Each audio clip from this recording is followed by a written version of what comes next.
vi går i 3.G på Egaa Gymnasium og har en studieretning med fokus på Science and Action. Her er vores logo for vores klasse, og også lidt dagsorden over, hvad vi vil komme ind på. Først så vil jeg fortælle jer lidt om de projekter, vi har lavet i vores klasse. Det er primært ud af husaktiviteter. Så efterfølgende kommer der hverdag i EGTY, som I kan se, og det er mere med fokus på undervisningen og de almindelige skoletimer, vi har. Så er vi med i et projekt, der hedder Innovation, som er et projekt mellem forskellige gymnasieklasser i Ålborghus. Og til sidst har vi noget med entreprenørskab, hvor vi selv har været entreprenante i forbindelse med vores SRO i NG. Yes, som Nanna sagde, så er vi en Science and Action klasse. Vi har nemlig matematik, kemi på A-niveau og fysik på B-niveau.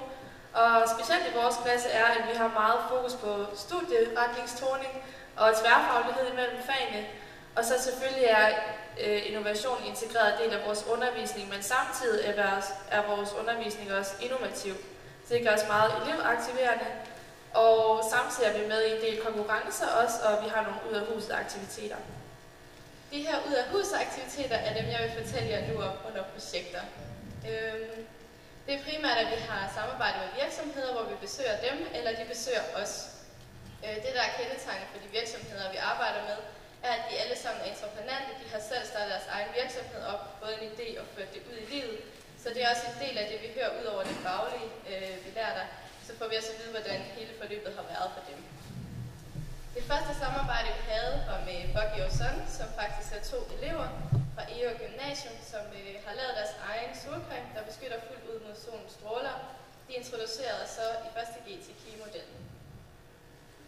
Andet sted, vi var hen, var til Beauty Pacific. Det var et tværfagligt forløb imellem kemi og fysik, og her der prøvede vi deres ultralydsscanner. Næste gang, det var i 2.G, der havde vi igen et tværfagligt projekt mellem fysik og kemi omkring batterier. Så var vi nede og besøge Ecomove, som laver elbiler, hørte om det, og da vi så kom hjem, inddragede vi også dans i vores tværfaglige projekt, og skrev så en artikel til Illustreret Videnskab, som handlede om batterier og elbiler. Sidste gang vi var afsted var på vores studietur til Barcelona. Der besøgte vi et lille firma, som hedder Ensis, og de analyserer madvarer og vin. Ja, det var lidt de projekter, vi har haft ud af huset. Nu vil vi fortælle lidt om vores hverdag. Ja. Vi har en hjemmeside, som hedder Cooperative Learning, som vi har brugt til nogle forskellige ting, men det har egentlig også inspireret den måde, vi sidder på. Det var nemlig sådan, at man kan sidde i nogle grupper, og så sidemarkeren fra en anden gruppe skulle man så helst være på fagligt niveau med, sådan, så hvis man skulle lave noget ved siden af, så har man en, som man føler sig på fagligt niveau med. Men vi tænkte, at vi laver den lidt vildere, så vores lærere de udtænkte en plan, hvor man kunne sidde i hestesko og rækkeopstilling også, og så uanset hvordan man rykkede rundt i de 3 opstillinger, så ville man stadigvæk sidde ved siden af en, som man var på fagligt niveau med.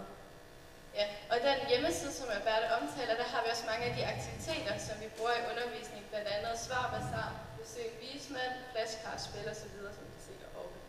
En anden hjemmeside er innolab.dk, og der har vi noget, der hedder holdquiz, bytte og konvolut, som vi også bruger.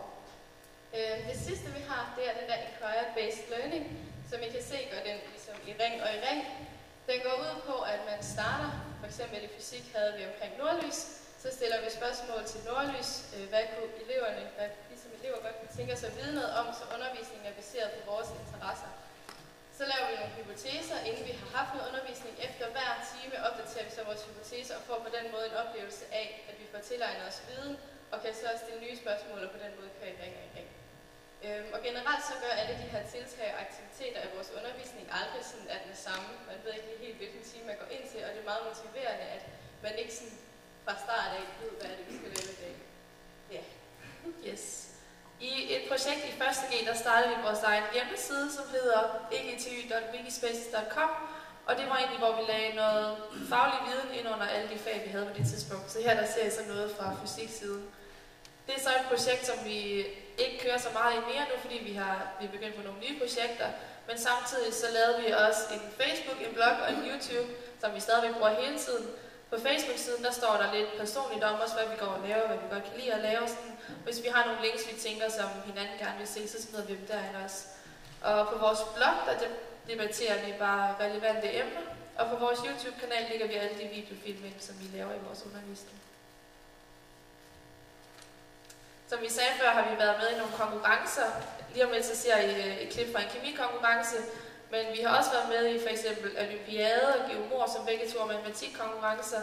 Men her der ser I noget fra vores liv, vores fremtid med kemi. Begge faser de skal opvarmes til mellem 70 og 75 grader.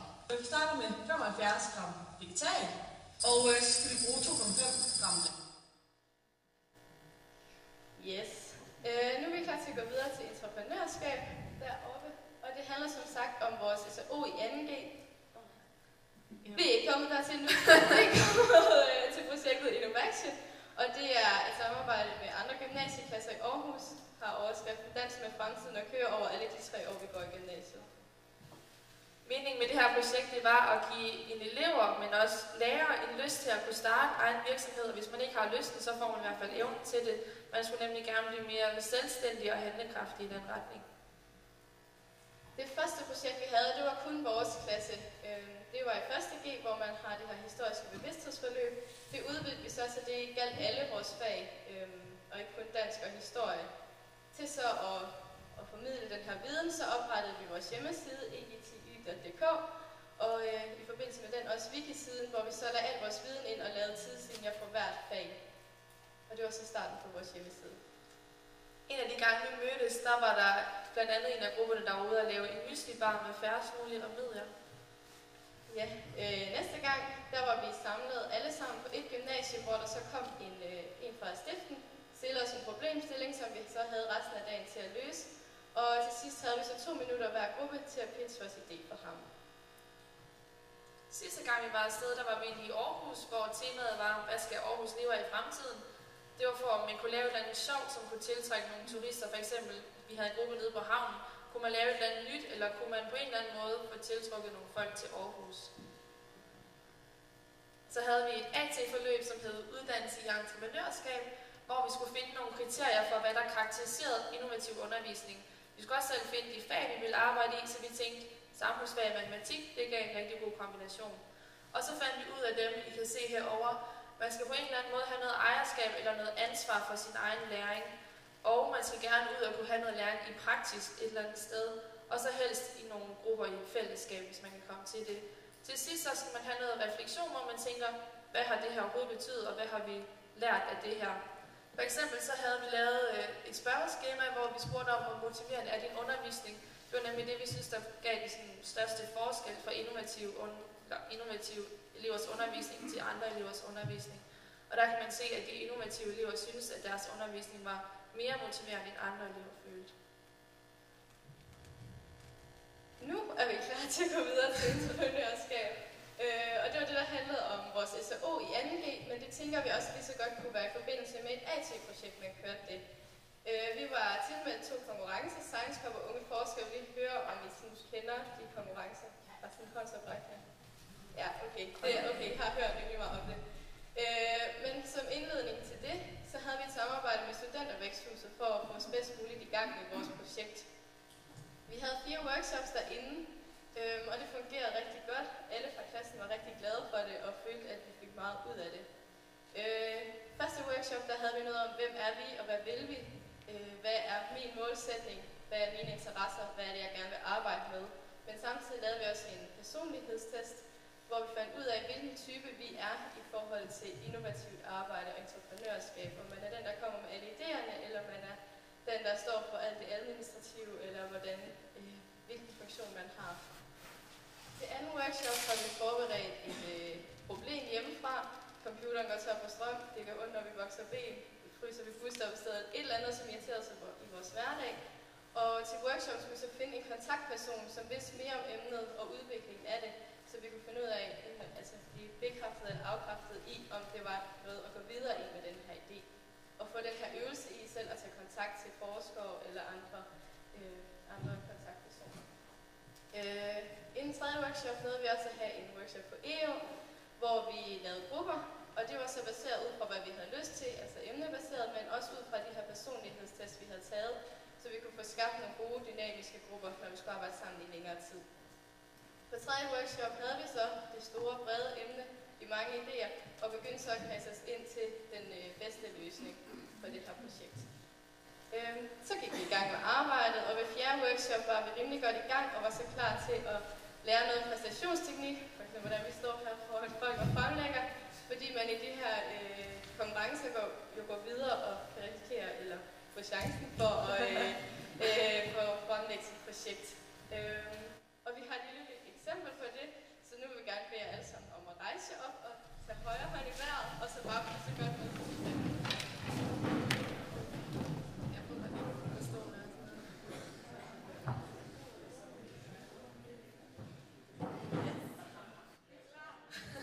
Now your fingers, 5, 4.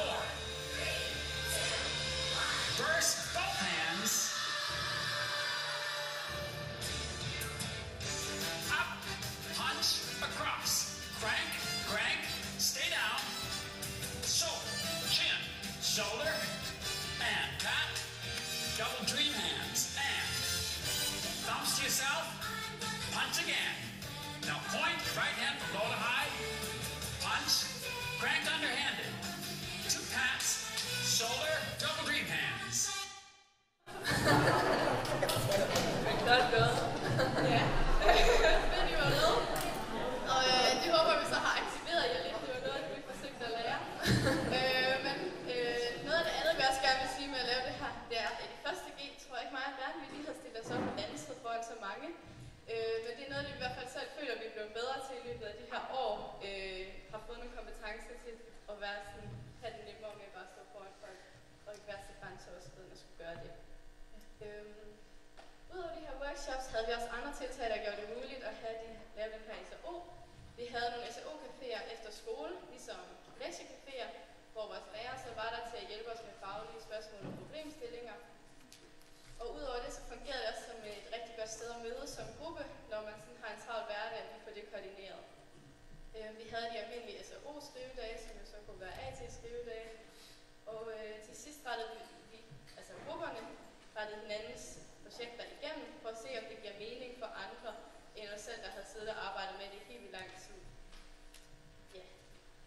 Nu til unge forskere, og der var en del af jer, der allerede kendte det, men lige til dem, der måske ikke ved det, så er det en meget bred konkurrence, hvor man både kan dykke ned i et emne, bare lege forsker, få en stor viden omkring det, eller man kan udvikle et projekt, en prototype. Vi havde 6 grupper med. Der var 2, der gik videre til semifinalen, og en enkelt gruppe gik videre til finalen, som I kan se her. Og i finalen der var der 24 projekter. 2 af dem var andengear, og resten var tredjegear. Og derfor vores klasse var så en af andengearne, så det synes vi var rigtig flot. Så er der Science Cup. Det er meget mere produktorienteret. Der skal man helst have lavet en prototype af et eller andet for at kunne vinde det. Vi havde 4 grupper med. En af grupperne gik hele vejen til finalen, og vi har lige lille... 3 gymnasieelever fra Ålborghus Gymnasium har vundet Ingeniørforeningens opfinderkonkurrence Science Cup. Eleverne fra Ålborghus har opfundet en brusekabine, der genbruger brusevandet, samtidig med at badevandet bevarer varmen. Elevernes prototype og opfindelsen imponerede dommerkomiteen. Vandet løber så fra varmeværket her på Storbeholder op igennem blandingsbatteriet og ud af brusehovedet, og så løber det ned i vores lille kredsløb.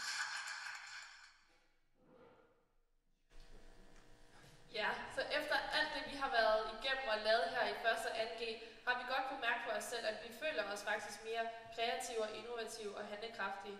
Så vi er gået i gang med et nyt projekt nu, som hedder Endnu et. Ellers vil jeg fortælle lidt om. Yes. Det her projekt Endnu et er først kommet til i 2. og 3G, men det startede tilbage i 1. G, hvor vi valgte at smide vores matematikbog ud og få en helt anderledes matematikundervisning. Vi startede der med at som lektie forberede os på at tænke over, hvordan kan vi bevise den her sætning, vi skal arbejde med i timen. I timen beviste vi den så. Der er 2, der sidder og skriver ned. Den ene skriver ind på vores wiki-side hele beviset ned, og den anden sidder og tegner figurer, som kommer ind på siden også. Efterfølgende har de 2 optaget en video med beviset, så man kan gå derind og få det visuelt og måske lidt nemmere at forstå. Inde på vores side var der så også flashcardspil med alle de formler, vi skulle kunne til eksamen. På et tidspunkt kommer vi så i tanke om, at vi også skal til eksamen. Vi har kun en online matematikbog, og hvad gør vi så, når vi sidder der i 3. G og skal huske det hele udenad? Det forsøger vi så at løse det problem. Ja. Først så havde vi egentlig kontaktet et bogforlag, men så blev vi enige med os selv om, det var egentlig ikke rigtigt det, vi ville. Så vi fandt et lille firma, der hedder Infogejst, som udvikler software, Så i samarbejde med dem skulle vi så kunne finde ud af at få lavet et format af navn, hvor man både kunne have tekst, formler og video. Og som I kan se herovre i siden, så har de tilføjet noget, der hedder Videoguides Matematik og Videoguides Info. Infoguides Matematik og Video. Hvor det havde de slet ikke før vi kom, så det er faktisk noget, vi har udviklet i samarbejde med dem. Og så skulle vi jo finde et sted, hvor man kunne have den her offline e-bog på. Og det eneste sted, man kunne det, var på en iPad, for den kan nemlig både have tekst og formler og video, som vi jo skulle bruge. Så nu skulle vi jo så have penge til den her iPad, så vi stiftede vores egen forening, som hed InnoIDL. Og egentlig så var foreningen jo bare til at få penge til vores iPads, men generelt så støtter foreningen også udviklingen af, som vi kan se, EDL, elevproducerede digitale læringsmidler. Og allerede nu så har foreningen faktisk givet 2 iPads til 2 andre elever på Egaa Gymnasium, som er med på vores fysik A-hold nu. Og så har det også inspireret til et kæmpestort projekt på Egaa, hvor der er 10 hold og 6 lærere, som nu er i gang med deres egen udvikling af en e-bog. Og det støttes så også af Undervisningsministeriet, det her projekt. Yes. Her på næste billede kan I så se, at vores videomatematikbog på C-niveau står inde i iBooks. Og på onsdag, der bliver den udgivet på iTunes U. Og som I kan se her på næste dias, så står vi alle sammen som forfattere i bogen. Det specielle ved det her, det er, at vi bliver det første danske gymnasium, som udgiver en e-bog på iTunes U. Og ja, den er jo helt elevproduceret. Det er os selv, der har lavet den. Så det er jo helt specielt, og det glæder vi os meget til. Her ser I også et billede inden for bogen af, hvordan det kommer til at se ud. Og det specielle er jo som sagt, at der både er tekstformler og videoer. Og der er lige et eksempel her på en video. Jeg vil gerne bevise sætningen A ende gange B ende er lige A gange B ende. Og det gør jeg ved at sige. Yes.